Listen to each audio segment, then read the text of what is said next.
Health department చేసిన ప్రతిపాదనను cabinet ఆమోదించడం జరిగింది.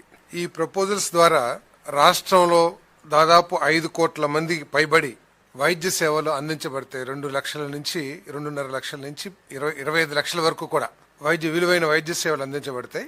దాంట్లో ఏంటంటే 2.5 lakhs విలువైన వైద్య సేవల్ని ఇన్సూరెన్స్ కంపెనీ అందిస్తుంది.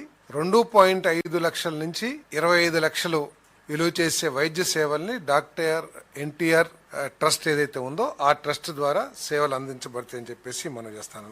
గత ప్రభుత్వంలో ఈ సర్వీసెస్ ఏదైతే ఆరోగ్యశ్రీ అనే పథకం కింద చేసేవాళ్ళు వాళ్ళు కేవలం 4.30 కోట్ల మందికి మాత్రమే ఈ వైద్య సేవల్ని అందించడం జరిగేది.